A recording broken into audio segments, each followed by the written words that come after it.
Hello students, welcome to the class. आज हम बिल्कुल ही नया चैप्टर करने जा रहे हैं, वो है ray optics and optical instruments, which is unit number 6 and chapter number 9 of NCERT of 10+2 physics. बेटा ये जो चैप्टर है, ये जो यूनिट है हमारे लिए वेरी वेरी इंपॉर्टेंट, क्योंकि इसमें से मैक्सिमम जो क्वेश्चंस है हमारे पेपर में इस यूनिट में से आते हैं। ठीक है जी बेटा, इलेक्ट्रोमैग्नेटिक वेव्स में हमने पढ़ा था कि इलेक्ट्रोमैग्नेटिक स्पेक्ट्रम में जो 400 नैनोमीटर से 750 नैनोमीटर तक का स्पेक्ट्रम होता है, उसमें कौन सी लाइट आती है बेटा?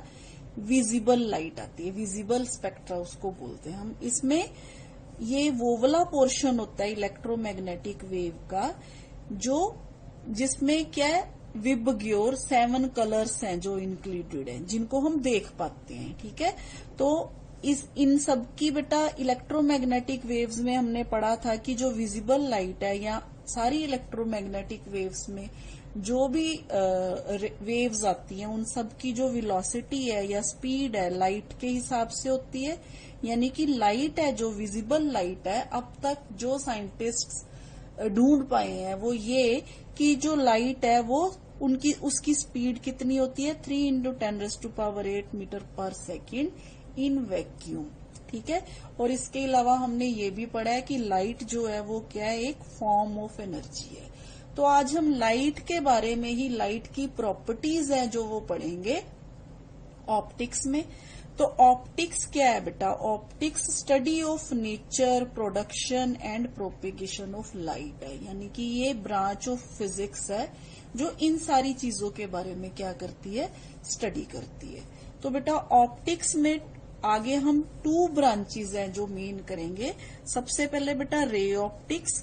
रे ऑप्टिक्स में क्या, जब हम लाइट को ये मान के चलते हैं कि लाइट क्या एक रे की तरह बिहेव करती है। ठीक है, तो इसमें क्या हमारे पास रिफ्लेक्शन एंड रिफ्रैक्शन, जिसके बारे में हम डिटेल से पढ़ेंगे। नेक्स्ट आ गया बेटा wave optics.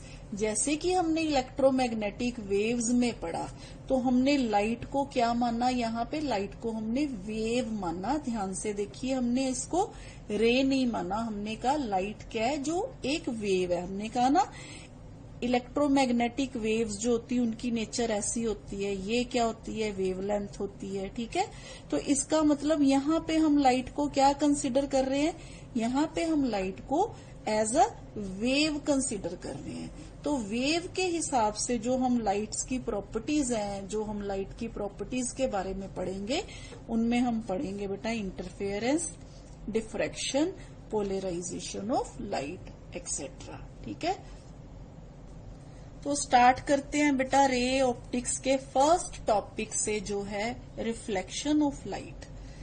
Now what is reflection of light? हमें पता है कि जब लाइट किसी प्लेन सरफेस पे टकराती है, तो लाइट सरफेस पे टकराने के बाद सेम उसी मीडियम में जो है वो बैक चली जाती है, मुड़ जाती है। ठीक है, तो इस फिनोमिना को क्या बोलते हैं हम? लाइट बोलते हैं। It is the property of light by virtue of which light is sent back into the same medium from which it is coming after being obstructed by a surface. यहाँ पे क्या आ गया, एक सरफेस आ गया जिसने light को आगे जाने से रोका। तो यहाँ टकराने के बाद लाइट जो है वो रिफ्लेक्ट बैक कर गई। ठीक है, तो बेटा अब इसमें क्या होता है, ये जो होता है प्लेन, ज्यादातर हम इसको क्या मानते हैं, प्लेन मिरर मानते हैं, रिफ्लेक्टिंग सरफेस। वैसे कोई भी जो प्लेन स्मूथ सरफेस होता है वो क्या करता है बेटा, रिफ्लेक्शन शो करता है। तो हम यहाँ क्या मान के चलते हैं कि हमारे पास ये एक प्लेन मिरर है, जिसपे जो प्लेन मिरर का ये जो होता है बेटा एक्स वाई, हम मान के चलते हैं this is reflecting surface. X Y क्या है हमारे पास, रिफ्लेक्टिंग सरफेस।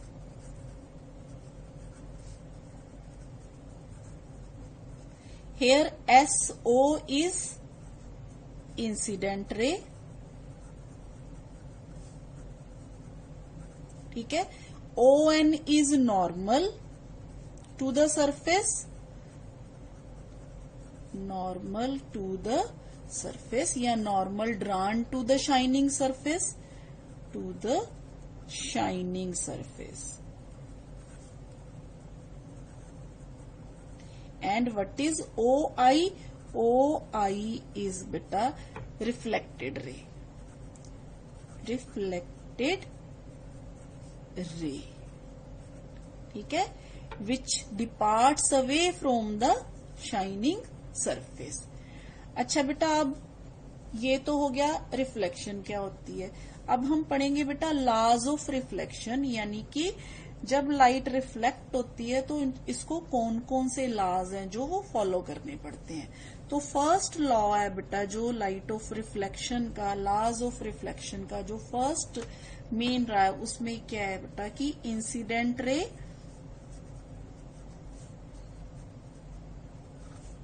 रिफ्लेक्टेड रे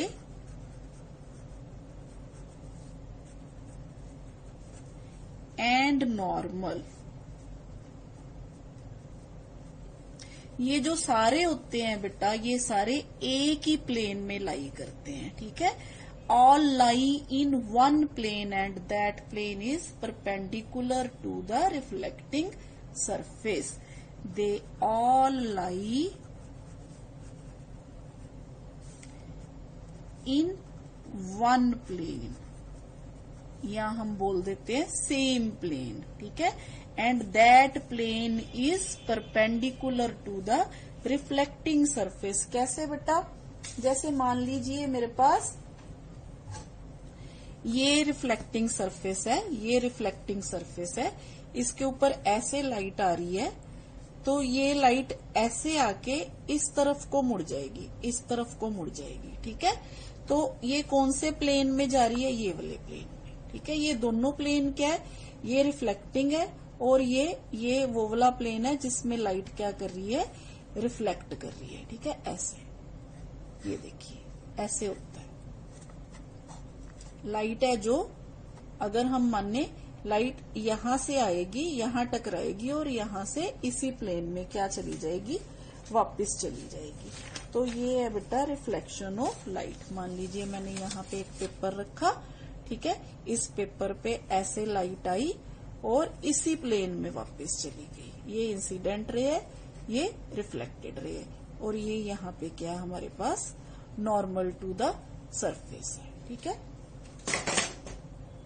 जी बेटा, अब सेकंड लॉ जो फॉलो करती है लाइट रिफ्लेक्शन में वो ये है कि ये जो एंगल है नॉर्मल के साथ इंसिडेंट रे जो एंगल बनाती है उसे हम बोलते हैं एंगल ऑफ इंसिडेंस, और रिफ्लेक्टेड रे जो नॉर्मल के साथ एंगल बनाती है उसे हम बोलते हैं एंगल ऑफ रिफ्लेक्शन. ठीक है, तो angle of incidence is equal to the angle of reflection. ये हमारा सेकेंड लॉ है.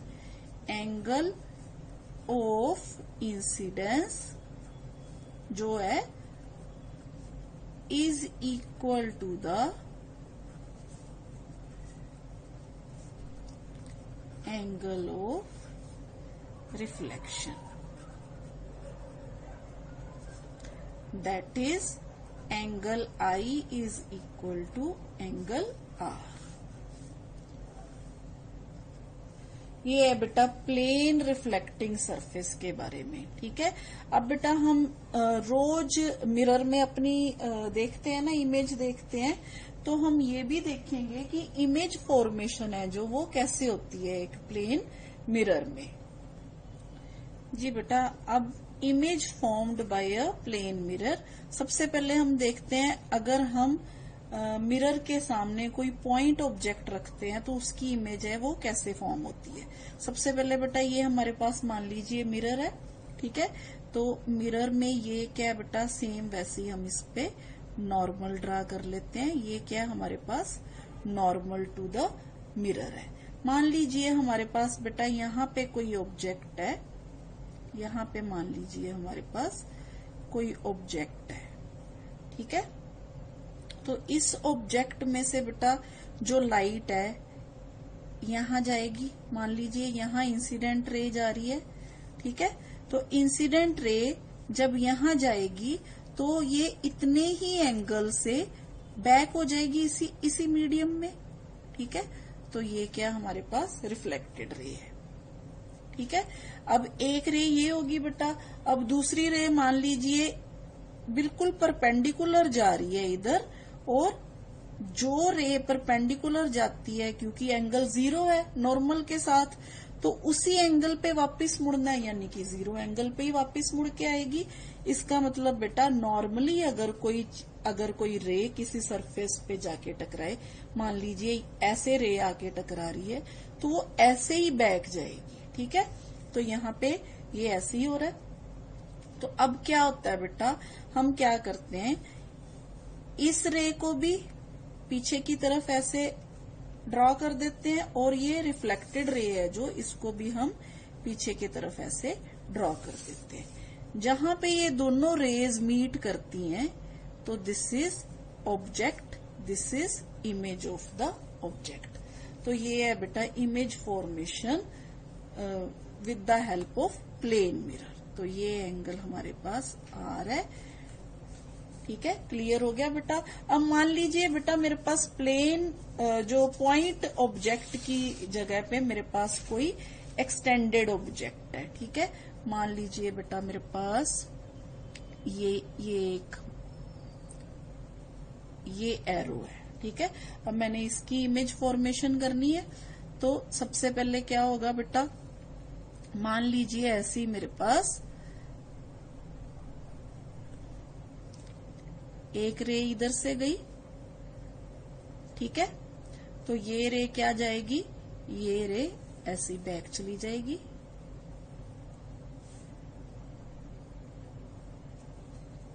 ठीक है, अब मान लीजिए बेटा दूसरी रे है जो वो यहां पे पड़ रही है।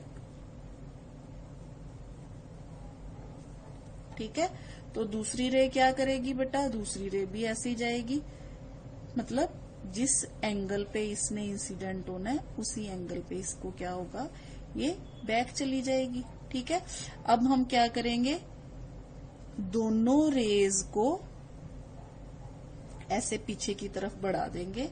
अब ये देखिए, ये जो रेंज है ये इस पॉइंट से आ रही है। ठीक है, तो ये हो गया हमारे पास। तो ये जो रे है ये इस पॉइंट से आ रही है, ये देखिए, this is incident and this is reflected. ये भी रिफ्लेक्टेड रे को हम आगे ले गए, तो हमारे पास ये क्या बन गया, ये ऑब्जेक्ट है, ये ऑब्जेक्ट की इमेज बन गई। ये सिंपल मेथड है बेटा इसको याद करने का। और यहां से हम क्या करते हैं, हम ऑब्जर्व करते हैं। ठीक है, तो बेटा ये तो होगी इमेज फॉर्मेशन। अब बेटा इसकी कैरेक्टरिस्टिक्स क्या होती हैं, सबसे बड़ी जो इसकी कैरेक्टरिस्टिक्स है वो ये है, पॉइंट 1, इट इज वर्चुअल। जो इमेज फॉर्म होती है वो हमेशा क्या होती है बेटा, वर्चुअल होती है, यानी कि वो रियलिटी में नहीं होती। रियल इमेज जो होती है वो पर्दे पे लेते हैं। ठीक है, वर्चुअल इमेज है जो बिहाइंड द मिरर बन रही है। तो दूसरा क्या है बेटा, it lies as much behind the mirror as the object lies in front of it. जितनी दूरी पे ऑब्जेक्ट होता है उतनी ही दूरी पे क्या बनती है, इमेज बनती है। और दूसरा और सबसे बड़ी बात, सेम साइज की इमेज बनती है। ठीक है, जैसा हमारा फेस होता है वैसा ही हमें मिरर में दिखता है, सेम साइज का दिखता है। और सबसे बड़ी बात बेटा इस जो इमेज फॉर्मेशन के बारे में, that is it is laterally inverted. जैसे हम एम्बुलेंस देखते हैं ना, एम्बुलेंस पे एम्बुलेंस उल्टा लिखा होता है, ताकि जो आगे जाने वाले कार में मिरर में जब देखे तो उनको एम्बुलेंस है जो वो सीधा लिखा हुआ नजर आए। ठीक है, तो इसमें क्या होता है कि जैसे if you raise your left hand in the front of mirror, the image will appear to raise the right hand. होता है ना ऐसे, हम जब कॉम करते हैं तो हमें ऐसे लगता है कि हमारा लेफ्ट हैंड कॉम कर रहा है। ठीक है, तो image as seen through a plane mirror is always laterally inverted, that is left side of the object appears as the right of the image and vice versa। जी बेटा, plane mirror के बाद हम बात करते हैं स्फेरिकल मिरर्स की। Spherical mirrors क्या होते हैं? It is a polished surface which forms the part of a sphere और a mirror whose reflecting surface forms part of a hollow sphere. हाँ जी बेटा, अब हमारे पास कोई होलो स्फीयर मीन्स जैसे हमारे पास बॉल होती है जो अंदर से खाली होती है ना, जैसे प्लास्टिक की बॉल जिससे हम क्रिकेट खेलते हैं। तो मान लीजिए मेरे पास ऐसी ही एक बॉल है, ठीक है, जो कांच की बनी हुई है, ग्लास की बनी हुई है। तो इस बॉल को मैंने क्या करना है बेटा, इस बॉल को अगर मैं मान लीजिए बाहर वाली साइड से पॉलिश कर देती हूँ, ठीक है, तो पहले तो ये बॉल है जो इसका एक सेंटर भी होगा, तो मान लीजिए ये इसका सेंटर है बॉल का, ठीक है। अब बेटा मैं इस बॉल से कैसे स्फेरिकल मिरर्स फॉर्म करूंगी? मान लीजिए मैंने इस बॉल का ये वाला जो पोर्शन है ना, ये वाला जो पोर्शन, ये वाला अंदर वाला, यानी कि उसको मैंने पॉलिश कर दिया, ठीक है। पॉलिश करने के बाद मैंने ये वाला पोर्शन अलग कर लिया, तो ये जो बाहर वाला पोर्शन होगा ये क्या होगा बेटा, रिफ्लेक्टिंग सरफेस होगा। तो ये अंदर से पॉलिश कर दिया, बाहर वाला सरफेस क्या है, रिफ्लेक्टिंग सरफेस है। इसी तरह से मान लीजिए मैंने इसका जो बाहर वाला पोर्शन है वो पॉलिश कर दिया इस तरफ से, तो इसका अंदर वाला फेस क्या हो जाएगा, रिफ्लेक्टिंग हो जाएगा, ठीक है। तो अब ये मान लीजिए एक मेरे पास लाइन है जो यहां से सेंटर में से होके गुजर रही है। तो बेटा अब मैं क्या करूंगी, यहां पे मैंने इसको ऐसे कट कर दिया। अब इस एक स्फीयर में से मेरे को दो स्फेरिकल मिरर्स मिले। कैसे, देखिए जरा, ये वाला जो पोर्शन है ना, मान लीजिए ए बी और ये पोर्शन है सी और डी। अब मेरे पास ए पोर्शन है जो, मान लीजिए वो ऐसे है, दिस इज ए पोर्शन,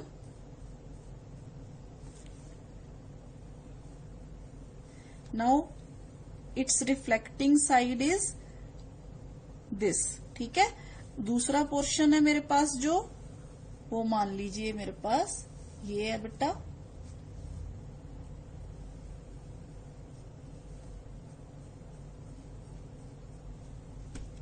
जी बेटा। अब ये जो मिरर है मेरे पास, दिस इज कन्वेक्स मिरर। इसको क्या बोलते हैं, इसको बोलते हैं कन्वेक्स मिरर, जिसकी अंदर वाली साइड पॉलिश होती है और बाहर वाली साइड क्या होती है, जो रिफ्लेक्टिंग होती है। इसी तरह से बेटा ये मेरे पास जो मिल गया, जिसकी अंदर वाली साइड जो है वो क्या, रिफ्लेक्टिंग है, और बाहर वाली साइड जो है वो पॉलिश्ड है। तो ये कौन सा है मेरे पास, ये कनकेव है। तो ये दो स्फेरिकल मिरर्स मेरे को मिल गए बेटा, एक मिला मेरे को कन्वेक्स और दूसरा मिला मेरे को कनकेव, ठीक है। तो अब बेटा, अब ये जो इसका सेंटर है ना, इसको बोलते हैं बेटा सेंटर ऑफ कर्वेचर, ठीक है। This is centre of curvature.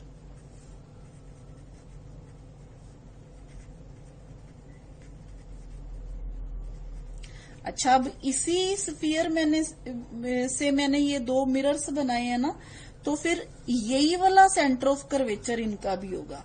अब जो कन्वेक्स मिरर है उसका सेंटर ऑफ कर्वेचर इस तरफ होगा, क्योंकि ये वाला पोर्शन है, तो इसका सेंटर ऑफ कर्वेचर यहाँ पे कहीं पे होगा, ठीक है। सेम वैसे जिसका, अगर मैं इसको कंप्लीट स्फीयर दोबारा बना दूं तो ये इसका क्या हो गया बेटा, ये इसका सी हो गया। इसी तरह से इसका सेंटर ऑफ कर्वेचर इस तरफ है, तो इसका सेंटर ऑफ कर्वेचर किस तरफ होगा, इस तरफ होगा। अगर मैं इसको दोबारा स्फीयर बना दूं तो ये क्या बन जाएगा, इसका सेंटर बन जाएगा, ठीक है बेटा। तो बेटा ये तो हो गया सेंटर ऑफ कर्वेचर सी, और इसके अलावा बेटा ये जो डिस्टेंस है सी, और मान लीजिए ये जो पॉइंट है इसको हम बोलते हैं पी, इधर भी ये वाला पॉइंट है जो पी, तो इसको बोलते हैं पोल, ठीक है। This is pole here, this is pole. और पोल और सी के बीच में जो दूरी होती है बेटा, this is radius of curvature. जैसे मान लीजिए ये भी रेडियस है, ये भी रेडियस है, तो ये भी रेडियस है, ये भी रेडियस है, ठीक है। तो इसको हम क्या बोलते हैं बेटा, रेडियस ऑफ कर्वेचर, यानी कि ये सारे क्या होंगे, रेडियस ऑफ कर्वेचर होंगे। This is radius of curvature.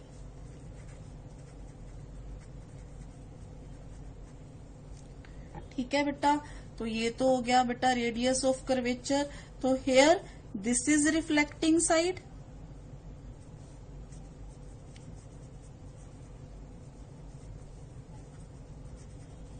here this is reflecting side।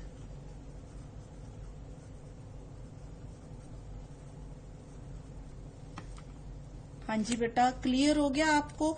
और ये जो लाइन होती है ना बेटा, इसको हम बोलते हैं प्रिंसिपल एक्सिस। ये हमने बेटा हमारे 10th में ये सब कुछ हमने पहले से भी रीड किया हुआ है, ठीक है।